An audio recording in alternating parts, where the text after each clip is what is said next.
Hai Sobat Investor, apa kabar? Ketemu lagi di Investor Academy Indonesia bersama saya Andre Rukito. Hari ini kita kedatangan tamu yang spesial ya. Seorang perempuan ya, cantik, muda, dan seorang trader saham ya. Trader handal, sudah hampir 10 tahun di bursa ya, masih sangat muda sekali. Nah, beliau namanya Cindy. Ya, Cindy ini punya winning rate atau nggak punya trading system yang memungkinkan winning rate hampir 90% ya, dengan cara yang sangat sederhana. Ya, pengalamannya juga segudang, banyak ilmu-ilmu yang bisa di-sharingkan ke teman-teman. Penasaran bukan? Pengen tahu bagaimana pengalaman dan kisahnya dari Cindy? Oke? Nah, bagi teman-teman yang ingin join dengan channelnya Cindy, bisa di Instagram Fibona Cindy ya, saya cantumkan linknya di sini ya. Nah, bagi teman-teman juga yang pengen tahu YouTube-nya Cindy, itu bisa ke Fibona Cindy juga, Fibona Cindy ya, saya cantumkan linknya di sini juga. Oke. Nah, bagi teman-teman yang belum gabung ke Investor Academy Indonesia ya, tolong subscribe juga, tolong gabung juga di IAI Bandung ya, Telegramnya, dan YouTube-nya di Investor Academy Indonesia. Oke, bantu share ya video-video ini agar bisa berguna buat banyak orang. Oke, nggak sabar bukan? Kita mulai videonya.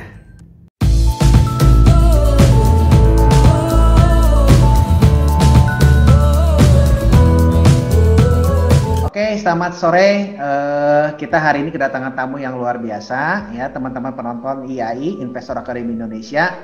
Hari ini kita ketemu tamu yang istimewa, biarpun masih muda, cantik ya, tapi pengalamannya sangat banyak di saham ya, terutama dalam trading ya. Kita ketemu sama Cindy ya. Selamat sore Cindy. Selamat sore Ko Andre dan Ci Vivi. Halo, apa kabar? Cindy. Sore ya. Ini kita bersama Ci Vivi juga ya, Ci ya. Thank you banyak nih sudah hadir, Ci. Iya, sama-sama. Seperti biasa nih, mungkin bintang tamu kita ini kita akan coba tanya-tanya ya, tanya-tanya pengalamannya agar bisa teman-teman bisa berbagi ilmu juga nih kepada teman-teman yang nonton ya. Oke, mungkin Ci Vivi bisa bantu dulu mungkin perkenalannya sama ini, Ci. Ya, Cindy, apa kabar? Kabar baik. Kabar harus selalu baik ya, Ci. Berarti kamu mah kan tipe trader ya, yang suka mondar-mandir. Ya, saya mau tahu nih, tipe kamu tuh karakter diri kamu tuh seperti apa? Kenapa kamu bisa milih menjadi trader bukan investor kayak Andre yang kalem, detail gitu. Nah, kamu latar belakang kamu tuh apa sih sebenarnya yang bikin kamu tertarik sama trader gitu? Trader kan berarti holding periodenya lebih pendek daripada investor ya. Pertama, mungkin kenapa trading? Karena pertama, karena saya kalau dari sisi fundamental saya nggak mendalami, tahu tapi tidak mendalami gitu. Nah, saya suka banget sama yang namanya chart buat ngukur-ngukur momentum kayak gitu. Nah, saya suka banget sama yang kayak gitu. Selain itu kan ada tuh motivasi pertamanya kenapa pengennya trading aja nggak investor. Salah satunya itu dari salah satu ilmu yang namanya compounding. Nah, terus saya ngitung-ngitung tuh, kalau kita bisa trading tiap hari dengan cuan segini, cara compoundingnya dapat berapa nih di akhir. Nah, itulah salah satu motivasi saya. Akhirnya saya lebih baik menjadi seorang trader daripada seorang investor. Nah, udah gitu kan, tiap orang juga punya profil resikonya beda. Ada orang yang senangnya invest, lebih tenang invest. Ada orang yang senangnya trading. Ya, tipe-tipe orang beda. Nah, kalau profil resiko saya itu saya lebih suka kalau bisa sebelum tidur saya nggak usah pegang porto misalnya, jadi saya lebih baik main cepat gitu. Kalau nginep pun nggak lama-lama gitu. Jadi mengikuti perkembangan pasar terkini gitu, dari regional, dari berita dalam negeri dan dari indeks-indeks luar gitu. Jadi saya lebih prefer, saya lebih gerak cepat aja lah gitu. Ada cuan kita ambil, ada cuan kita ambil gitu. Tiap malam analisa chart, besok paginya eksekusi, jual lagi kalau bisa dijual hari itu, atau ya inep lah beberapa hari kalau misalnya ternyata plan kita nggak jalan sesuai rencana ya, karena kadang-kadang kan apa yang kita harapkan tidak sesuai dengan apa kenyataannya ya, di pasar nggak bisa maksa gitu. Ya bukan ngarepmologi ya. Ngarepmologi sudah dipatahkan dari 2000 berapa itu. Baik, tradingnya bisa jadi harian ya, atau jam-jaman bahkan ya mungkin ya? Iya. Sebenarnya kan kalau trading jadi kita udah, karena saya banyak mainnya di support. Jadi kalau main di support kan resikonya juga terukur ya, nggak terlalu jauh. Jadi kalau misalnya udah untung, misalnya udah ada target harga sekian, nyampe hari itu ya jual, kalau nyampe besok ya udah gitu. Jadi saya udah punya target harganya sekian. Jadi misalnya udah target harga tersebut ya naik, ya udah aja gitu, ya udah. Langsung realisasi gitu ya. Iya, walaupun masih naik besok ya udahlah, diikhlaskan saja gitu. Kita bisa pindah ke yang lain. Kalau misalkan beli sahamnya sendiri itu memang banyak atau kadang-kadang cuma hanya beberapa aja atau seperti gimana? Biasanya gitu. Kalau saya beli saham nggak pernah banyak-banyak ya, maksimum tuh 3. Kalau watchlist biasa suka sampai 5. Jadi misalnya malam saya analisa yang bakal saya mau beli. Nanti kan besoknya belum tentu 5-5-nya itu jalan semua kan. Tergantung marketnya kan. Kadang kalau ada saham komoditas kita harus tunggu pasar komoditas buka dulu baru bisa tahu. Jadi kan kita nggak bisa 5 itu pasti jalan semua. Kadang yang jalan cuma 3 atau 2 atau 1. Ya udah saya beli yang jalan dan sesuai plan saya gitu. Jadi tapi kalau di Porto, kalau untuk saat ini saya udah nggak pernah lebih dari 2 atau 3 saham ya, karena kalau sejak corona saya udah nggak pernah trading pakai laptop, tradingnya cuma by HP doang, jadi udah kalau lebih dari 2 atau 3 udah nggak kepegang mencetnya gitu, jadi 2 atau 3 udah oke lah, udah cukup gitu. Kalau banyak-banyak enggak lah. Nggak banyak ya, jadi fokus hanya beberapa emiten aja yang udah cuan realisasi langsung ya. Jadi setiap malam tuh setiap sore itu langsung dijual lagi ya, pokoknya mas harus kosong aja ya, nggak pernah diinap ya. Kebanyakan gitu, cuman kadang-kadang kan kita punya target sekian belum tentu kena dalam 1 hari kan. Jadi mungkin besok atau lusa, selama itu masih kan kita nggak mungkin ngarep misalnya dalam 1 hari langsung 1 candle-nya panjang gitu, bisa aja naik ya kayak tangga gitu, ya udah nggak apa-apa, itu saya keep juga. Cuman trailing stop saya udah naik terus gitu. Biasanya. Jadi bisa jadi diinap juga ya, tapi mengikuti juga ya pasang trailing stop lah kalau lebih seperti. Tapi nggak pernah lama, sebisa mungkin. Kalau belakangan ini malah seminggu 2 minggu ke belakang ini saya udah banyak langsung cash, closing udah cash gitu. Karena 2 minggu ini kan geraknya agak volatil ya. Hebring banget gitu. Jadi kalau di gerakan volatil kan lebih aman kita cepat-cepat clear aja gitu. Kalau udah untung clear dulu gitu. Besok ya gimana besok lah, bisa di buyback atau beli yang lain aja gitu. Oke. Nah kalau kayak gitu biasanya nih, yang selama ini kan saya dengar kan udah hampir 10 tahun ya di dunia saham ya. Saya pengen tahu juga nih jatuh bangunnya sampai dengan pernah menghasilkan atau seperti apa nih mungkin dari Cindy sendiri kira-kira? Sebenarnya kalau mulainya kan udah dari sekitar 2010-2011. Nah udah gitu jatuh bangun sih pasti ada ya, karena baru waktu pertama kali mulai pun saya udah langsung kena krisis Yunani. Jadi udah ngerasain yang namanya Porto kegerus dalam waktu hitungan malam tuh. Jadi dari situ juga saya mikir, wah ini berarti nggak bisa kalau yang namanya saham terlalu mainnya long term, lebih tenang kalau di short term kan gitu. Jadi belajar dari pengalaman itu, semakin cepat saya bergerak, saya merasa semakin tenang gitu. Oke. Nah dulu kalau pengalaman selama 10 tahun ini kira-kira pernah untung paling besar berapa? Terus rugi cut loss nih pernah paling besar berapa nih? Kalau dulu cut loss zaman Yunani itu pernah sampai kegerus itu ya 2011 apa 2012 ya. Pertama kali. Ya, itu pertama kali loss gede ya. Pertama kali loss gede, nggak keburu ke cut loss karena waktu itu pasarnya benar-benar wow gitu ya, terombang-ambingnya cepat banget, dan kalau orang baru mulai itu kayaknya paniknya tinggi ya. Jadi itu tuh dalam waktu berapa hari tuh hilang 30% ya waktu itu. Dalam berapa hari? Dalam berapa hari? Karena waktu itu emang sih udahnya rebound dan jadi cuan ya. Cuman maksudnya langsung ke gerusnya tuh cepet gitu. Udah itu wah langsung kaget. Wah gila ya. Soalnya kan dulu belum bisa menganalisa chart sendiri, belum bisa. Jadi pakai untung-untungan lah, newbie laki gitu. Untung terus tiba-tiba serangan Yunani langsung berat. Habis gitu. Kaget langsung. Emang sih mungkin kalau dari modal nggak sampai 30% ya, karena itu ada cuan baru kegerus gitu. Oke. Nah kalau pengalaman untung sendiri? Pengalaman untung sebenarnya banyak yang jago juga lah. Terlalu ini kalau nyebut ya, kalau lumayan aja lah cukup. Kalau misalnya sebut-sebut kan banyak yang jago. Kalau nggak cukup nggak 10 tahun ya. Ya, terus-terusan di ini ya.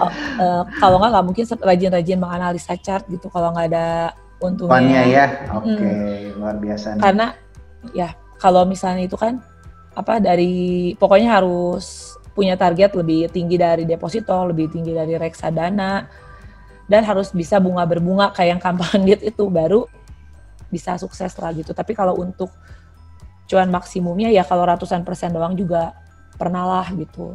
Oke, ya berarti kesimpulannya mah asal yang penting mah terus konsisten aja ya di market ya, belajar juga ya mungkin ya. Oke. Karena nggak pernah habis belajar ya kalau di market. Oh ya mah cuannya lebih gede dari loss aja intinya mah. Ya harus, kalau nggak udah pensiun nggak akan nyampe 10 tahun ya Ci. Ya. Ada paradigma juga nih gini Sin, kira-kira ada yang ngomongin bahwa aduh trading saya nggak punya waktu atau enggak ada kesulitan nih, saya nggak bisa belajarnya, pusing. Kayak gimana nih? Ada tips-tips nggak dari Cindy sendiri? Trading pusing ya. Sebenarnya pusing itu biasa karena kita nggak ada maksudnya kitanya nggak bisa gitu. Kayak dulu saya awal-awal itu kan orang nggak bisa nyemplung udah gitu terombang-ambing nggak jelas karena zaman dulu tuh kan jarang ada komunitas juga ya. Jadi maksudnya kita cuma ngandelin kayak Yahoo Groups kayak gitu yang orang-orangnya juga namanya nama samaran semua, nggak tahu siapakah dia gitu. Kalau zaman sekarang kan ilmu di mana-mana ada gitu ya, bisa belajar gitu. Jadi kalau misalnya orangnya jadi galau karena trading, nggak juga sih sebenarnya, gara-gara itu tidak dicukupkan dengan apa yang harusnya dia tahu gitu, dan psikologinya mungkin belum tepat aja gitu. Kayak dulu awal-awal juga waktu saya belum tepat psikologinya ya saya juga pusing gitu kalau ngelihat market ke goyang-goyang dikit udah kayak mabuk laut gitu dulu. Oke. Nah, tapi kalau ada teman-teman yang mau belajar dari sini langsung bisa ya? Mungkin ya kalau ada teman-teman pengen belajar trading, tanya pengalaman, mungkin bisa nggak nih kira-kira? Ada ini nggak, ada channel IG nggak ya? Atau sama YouTube mungkin? Saya kalau IG di Fibonacci, nulisnya biasa aja Fibonacci, pakainya Cindy gitu, Fibonacci. Kalau YouTube ya, belakangnya Y ya. Ya, kalau YouTube juga saya ada, tinggal search aja Fibonacci nanti keluar gitu. Oke, teman-teman nih kalau yang mau belajar bisa subscribe dulu ya Fibonacci ya. Nanti saya akan cantumkan linknya di bawah ya. Dan kalau mau yang ke IG silakan join juga. Ada Telegram nggak ya? Kalau Telegram saya nggak punya grup ya, karena waktu saya udah habis sama berbagai macam kegiatan. Untuk grup pribadi saya nggak, tapi nanti saya akan join di grupnya Ko Andre aja. Oke, di AI aja ya, Cindy ya, jadi bisa ngobrol-ngobrol bareng di sana ya mungkin ya. Oke, nah ini menarik nih. Sin tadi kan ngomong tadi sibuk katanya, sudah sibuk, sudah habis waktu, tapi masih sempet juga tadi, gimana caranya tuh kayak gitu? Ya, karena sebenarnya kan gini. Trading kan ada tiap orang punya profil resiko berbeda sama time frame berbeda, mungkin yang membedakan tuh dari kesibukannya ya. Kalau saya sendiri kan sambil ngurus anak, sekarang nggak bisa buka laptop karena anak saya yang kecil yang balita itu pengennya kalau saya buka laptop dia ikutan pencet gitu, malah saya takutnya nanti jadi kesel atau kebay gitu, malah jadi celaka. Kalau handphone saya bilang lagi kerja kan dia diam, jadi saya tradingnya dari handphone. Jadi kalau misalnya saya lagi kayak gini dia tahu saya lagi ngeliatin saham gitu, lagi kerja. Nanti kalau misalnya anak-anak tidur, saya analisa malam, biasanya kalong sih ya. Jadi dari siang trading, sore masih trading, tapi kan sekarang istirahatnya lumayan panjang ya 2 jam. Jadi trading belakangan ini tuh nggak menyita waktu sih, asal kita malam analisa juga kalau kita udah punya trading system nggak akan lama ya Ci. Maksudnya cuman triggernya aja. Ya, cuma ngecek. Ini udah oke. Ya udah simpan, tinggal nunggu besok pagi gitu. Sebenarnya kan untuk jadi trader mandiri itu waktu yang dibutuhkan tiap hari itu nggak banyak gitu, cuman mau atau enggak gitu, niat atau enggak buat tiap hari nge-screening gitu. Mungkin ada yang udah punya sistem ya tinggal screening cepet, kalau yang belum masih belajar ya cari-cari jalan dulu lah gitu untuk awalnya, untuk cari-cari trading system. Berarti harus menggunakan sistem juga ya, kasarnya tuh punya plan juga ya mungkin ya? Ya, salah satunya. Bisa diceritakan dulu mungkin plannya seperti gimana?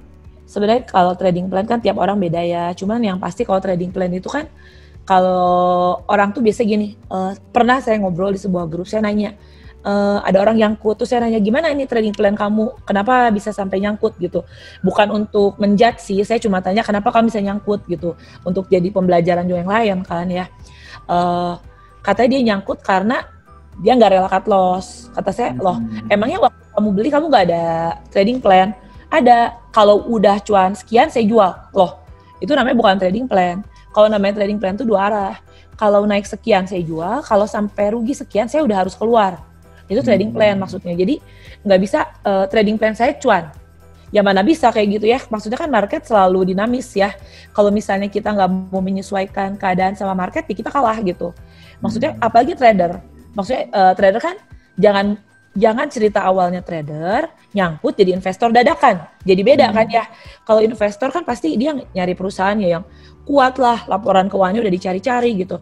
Tapi kalau trader kan kadang kita lihat chart udah nggak usah lihat fundamental lagi, chartnya bagus, ada volume, oke gitu. Jadi jangan nanti tiba-tiba nyangkut mendadak jadi investor.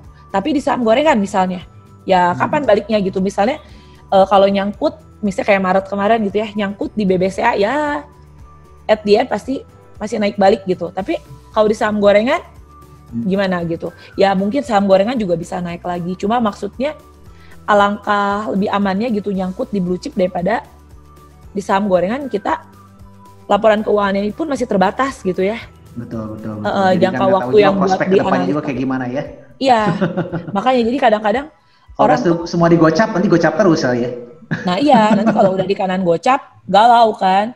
Mau curhat kemanapun, ke grup manapun ya gocap kita nggak bisa ngapa-ngapain juga, nggak bisa di cut loss juga, ya udah gitu. Nanti nanyanya gini, saya beli ini digimanain ya? Terus saya nanya, emang disuruh siapa? Disuruh si ini.